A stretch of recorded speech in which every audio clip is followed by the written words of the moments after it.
All right, welcome to the Pawnee Fire community meeting as requested by Sheriff Martin here would like us to inform you what's going on with the fire. My name is Jordan Moda. I'm a fire captain with CAL FIRE. I've been out to the fire line just recently, saw some of the fire behavior. The fire intensity is picking up this afternoon like we saw yesterday afternoon. It's nothing we're not expecting. We'll have some of the chiefs from CAL FIRE to talk about the fire behavior and the firefight going on.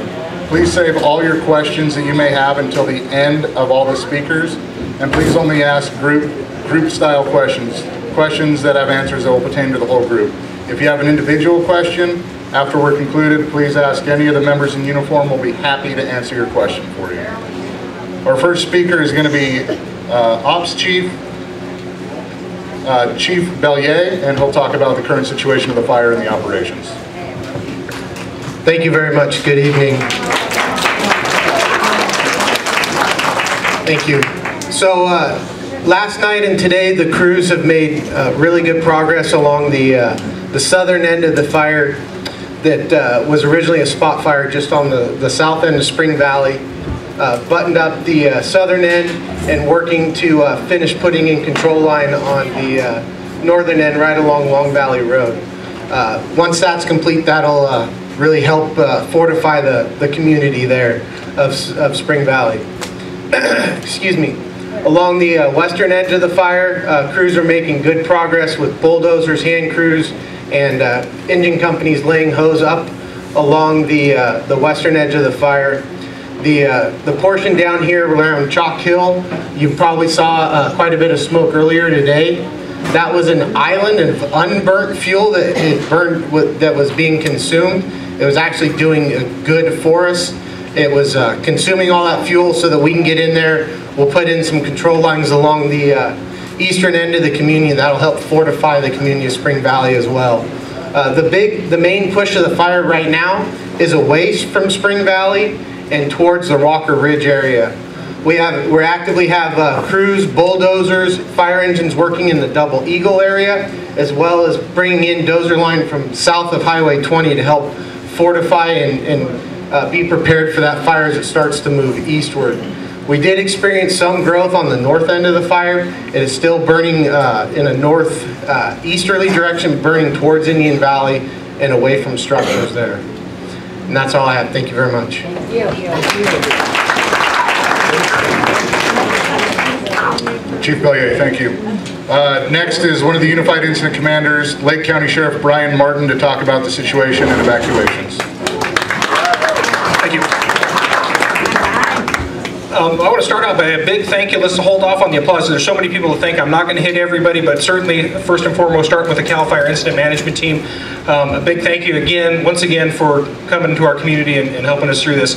Another big thank you out to all of our non-government organizations, our volunteer groups, our individual volunteers, our county, city government employees that make this happen, our elected representatives. Jim Steele, Tina Scott are both here. They're the ones that give us the tools that we need to get this done. And for many of us in this room, this is not our first rodeo. So lastly, I want to thank all of you for your patience and your understanding. Having been through this for so many times, a lot of you know what to expect. Everybody in this room that's been through this before knows it's going to be inconvenient. They know it's not going to be quick. They also know that we're doing the best we can to get you home as safely as possible and as quickly as possible. So we're working on that. We're working hard. And I also want you to know that we're working hard to not only protect your homes and your communities from the fire danger, but to protect your possessions while you're gone. Anybody that got any news releases today, we've made a couple of arrests for people blowing through the barricades, but we got a guy in there today that was I think he was truly up to no good. No explanation why he was in there. He's not from Lake County. He said he was working. He didn't know who he was working for. He didn't know where he was working. Didn't have a driver's license, but he had a gun and some marijuana, and he got a trip to jail.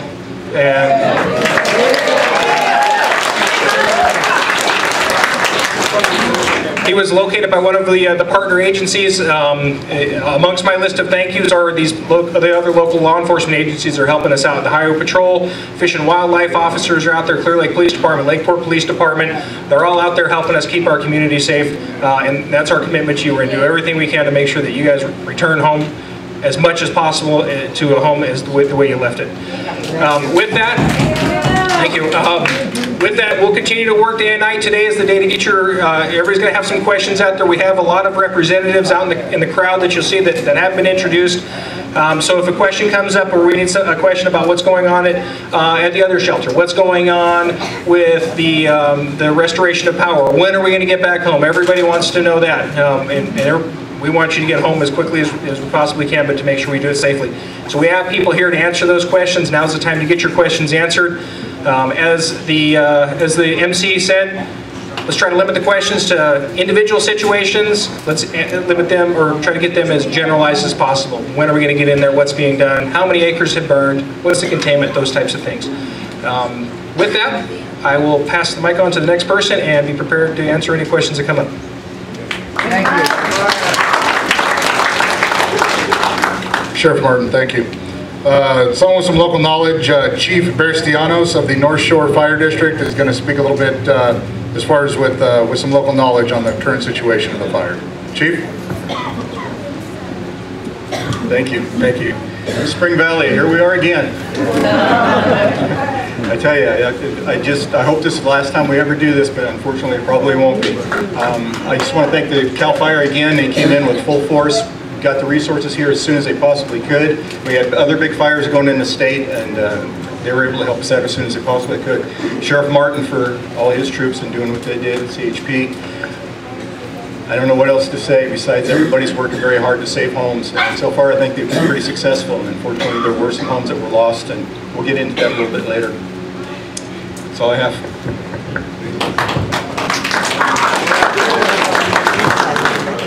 Thank you, Chief. Someone I was unsure if they made it into the room, Jim Steele, County Board of Supervisors, District 3. Jim Steele, are you present? Jim, thank you for being here. All right, thank you. You're here to listen to all these guys with knowledge, and so that's what you should do, is listen to them. But if you have anything to say, let me know. I'm here to listen to you. We've been working on policies to try to get this thing slowed down and go in the right direction. And we're trying to do this on a statewide basis. There's fires literally going on in 12 counties at the same time right now. And so a lot of the bad policies of the past have led to the bad situation today, and it didn't plan for global warming, who did. And so that's where we are. So we got to catch up to it. We got to go in the other direction. So we are working on it. We put several applications in for grants so we can start making our homes safer. And we've got a policy program coming together right now with the 4 fire districts and the county, and we're trying to make that work. If we do that, then united, we're going to be a little bit stronger. So you'll be hearing a little more about that as we bring that together. It takes so darn long, I'm telling you. I thought, you know, I'm only going to do 1 term, and so I'm going to be done in 6 months. And I'm the board chair, and so I'm trying to push everything forward as fast as I can. And before that 6 months, I promise you that we're going to have something in place. And I've got a promise from the fire districts, and I'm getting some promises from the state, and I'm going to push every one of them. I got a call today from Senator Kamala Harris, and she says, what can we do? Well, you can kind of shake this thing up to make it a little faster, because California's burning, and it's because of what we didn't do in the past. So we'll do what we can, and we'll keep pushing forward, and it's all about you guys staying on board and making sure that you support the direction that we're going. So if you think we're going in the right direction, tell us. If you think we're going in the wrong direction, tell us, but give me a call. My number is 717-295-6198, 295-6198. So just give me a call on my cell. We'll have that conversation, and if anybody needs anything, also give me a call. And I have a lot of friends in this room, and they all know that I try to take care of them. But if I can't get it done, then it can't get done, because I will push every envelope I can. So if there's anybody here that needs anything, just give me a call, 295-6198.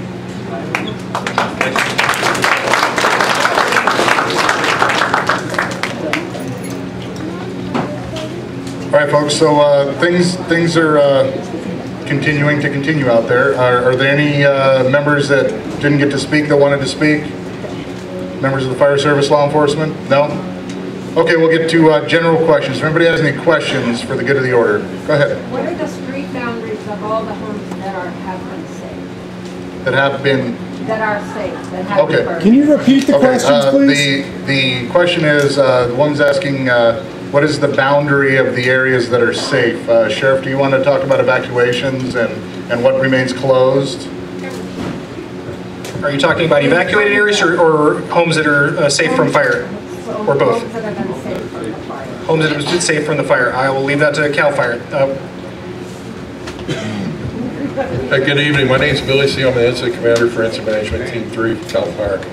Right now we have damage assessment teams in the field, and we're still trying to identify all the damage and or destroyed structures that were out there. Current numbers that we do have are 12 residential structures and 10 outbuildings for a total of 22 structures damaged or destroyed. There should be more data coming in the next 24 hours, and we should be complete with the assessment within the next 36 hours. Currently the acreage going out at 1,800 tonight is 10,500 acres at 5% containment. Oh, yay! That means the right direction. The 5% containment obviously is around the communities. That's where we're working very hard to secure that area. Your homes, your property are our #1 priority.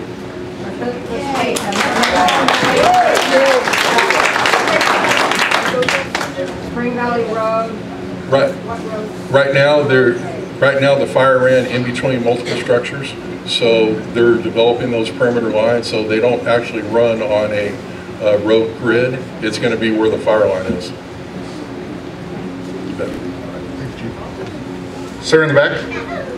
I think that what most of us are interested in is where the fire is still active, whether or not it's active in the valley floor where our homes are, where most of our homes are, and in what direction it's moving now. Okay, to speak about the direction that the fire is moving, Chief Billy C.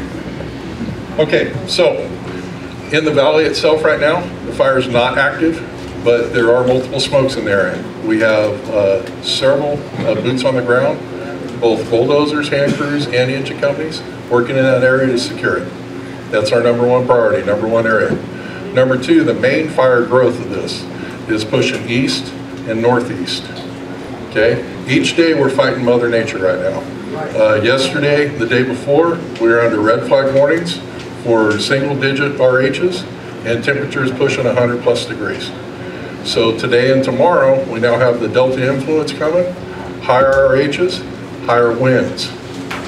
Okay, then we turn back to the red flag warnings again for another 2 days. Then we turn back to the Delta influence again. So we're in this merry-go-round fighting Mother Nature, and each day at nighttime when this fire wants to lay down, we're going after it very aggressively to try to get perimeter control established to keep it as small as possible. Thank you. Sir in the back in the green. Since it's unlikely we'll be allowed to return to our homes today, will you be doing supervising visits? I have animals, medical equipment, medication that I could not get to. We were out in the area at the time. I need 15 minutes. Is there a way for some of us to get a visitation to our home? We'll discuss and visit about that after the meeting here. Ma'am?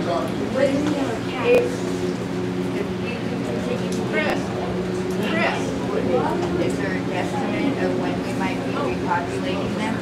Sheriff, is there an estimate on when we may be repopulating is the question. I want to touch on the gentleman's question in the back. As far as animals, contact animal control for delivering food and water to animals. As far as medications, contact your pharmacy in emergency situations. They can provide you a limited supply of medication when we're under declaration of emergency. I have been on the road since 8 a.m. this morning.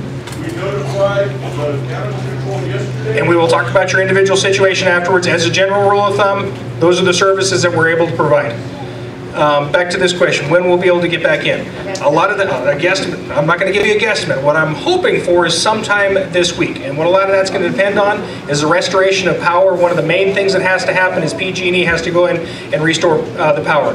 There are power lines down. There's other hazards that are out there that need to be mitigated. There have been trees that have fallen down across the roads, and we don't want to send you into a situation where you're safe from fire and get hurt by something else. Whether it's an immediate injury because you step into an ash pit that's still burning hot, or it's something longer term where you're exposed to some dangerous chemicals that might have an effect years and years down the road. So the primary concern is that we make it as safe as we possibly can. We're striving for very soon. What I'll say about PG&E is that if your lights aren't on, they're not making any money, so they work quick to get that power restored. Sir in the gray. I'm sorry?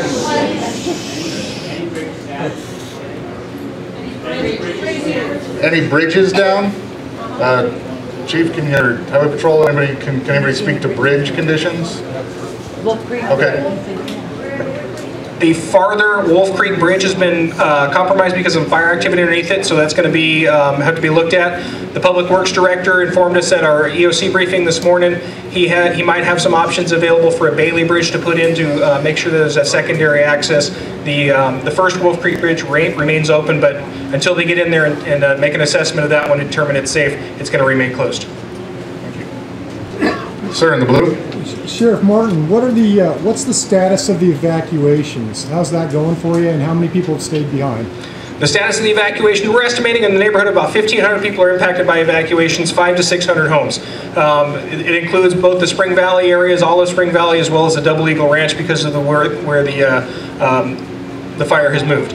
Anybody that's familiar with the Double Eagle, some of those homes up there we definitely know about. Some of the people that live up there may not be on the radar. So so we've gone out there and made direct notifications. Everybody that was up there should have gotten wireless emergency alerts. The evacuations are mandatory. Our patrols include, if you decided not to evacuate, we encourage people to evacuate when we tell you, but we understand there are people that will refuse to evacuate. If you decide to stay up in the subdivision and you're found somewhere off your property and you get contacted by law enforcement, they're going to escort you either out of the restricted area or back to your property.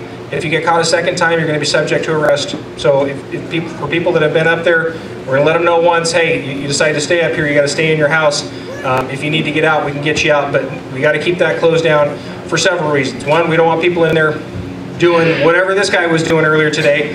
And two, our firefighters and our utility crews and the people that are repairing that need the room to be able to work safely. Every time they have to stop, if somebody has to go through and you have to have 10 people stop what they're doing for 15 minutes while somebody goes through, that's a lot of man hours that's causing everybody else to have to wait a little bit longer. So for your safety as well as their ability to get their job done, we're going to keep those evacuation orders in place until we can open it up for everybody. Thank you. Ma'am in the white. If we have a specific address, can we talk to somebody out there and see if that address is still up? Well, if you have individual questions, meet up with one of us in uniform and we'll talk after the meeting, okay? Does anyone else have any questions for the good of the order? Ma'am? What about Old Long Valley? Did the fire go over that way? Did the fire go over Old Long Valley? No, the fire did not cross Old Long Valley. Anyone else for the good of the order? All right. How far down New Long Valley? We have some friends that live way out on the dirt road part of it. Okay. Are they okay? They have questions way out at the dirt end of New Long Valley Road. So, yeah, maybe afterwards we'll look at the fire map together, but the fire came down just past Wolf Creek Road, that second bridge. That's Spring Valley. He's asking. Spring Valley? He's asking New Long Valley. Yeah, this wasn't impacted by fire. The fire came down, but we caught it before it crossed the road or impacted the structures there. That's it. We were out there when the fire started, which was the only reason we made it back to our house. The time I was headed to go and we saw the fire starting down. I'm just concerned if anybody out there in the valley. The fire hasn't progressed much, if any, from probably when you first saw it out there. Trapped out there when they evacuated? They should have been evacuated. All right, folks, one more question here and then we'll break into individual questions. Go ahead. There's been a lot of rumors about the market and the public. Are they standing? I can tell you firsthand, I saw the market last evening and it was still standing and open for business actually. The community center is still standing, the market and the Cowboy Church. One thing that we want to let you know, that PG&E dropped in a generator and hardwired a generator into the market there. So they did not suffer any interruption of power, so they were able to keep all of their groceries available. They've been supplying some of the first responders out there with some meals. They're up and running, they're going to be ready to go when you get back. All right, folks, thanks for your time, and meet up with any of us with any of your direct questions. Thank you for being here. Thank you.